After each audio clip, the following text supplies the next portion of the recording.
Il est 17h30. Gwenaëlle de Pillot débute sa récolte de fleurs de sel du jour.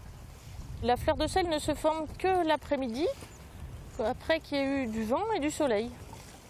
C'est lié à une forte évaporation à la surface de l'eau. S'il n'y a pas de vent, il n'y a pas de fleurs. Aujourd'hui, c'est une journée particulière. Les vents ont continuellement tourné pour se stabiliser à l'ouest en cette fin d'après-midi. Les meilleurs vents étant ceux d'est, car très secs. Ça serait parfait s'il y avait plus de soleil. Là, ça manque de soleil, on sent l'humidité qui arrive de la mer, le temps est en train de changer. Donc, faut même se dépêcher de la ramasser.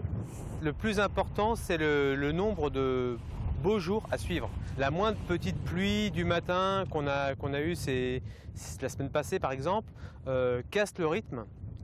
Et du coup, nous, pour la fleur de sel, par exemple, c'est tout de suite une grosse baisse de rendement. Et oui, car si l'on attend trop, la fleur de sel coule et se transforme alors en gros sel. Et puis la fleur, même si ce n'est que du sel, a beaucoup plus de valeur que son homologue à gros cristaux. La fleur de sel a plus de valeur financière que le gros sel parce qu'on en ramasse moins et il faut beaucoup plus de temps pour la ramasser. En général, la fleur de sel est vendue 10 fois plus cher que le gros sel, car son coût de production n'est pas le même. À la récolte s'ajoutent le séchage, le tri des impuretés et le conditionnement.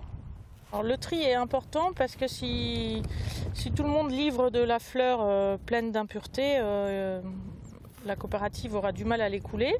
Donc chacun doit trier sa fleur, enlever les petits insectes qui sont dedans, les petites graines, pour livrer une fleur de sel la plus propre possible.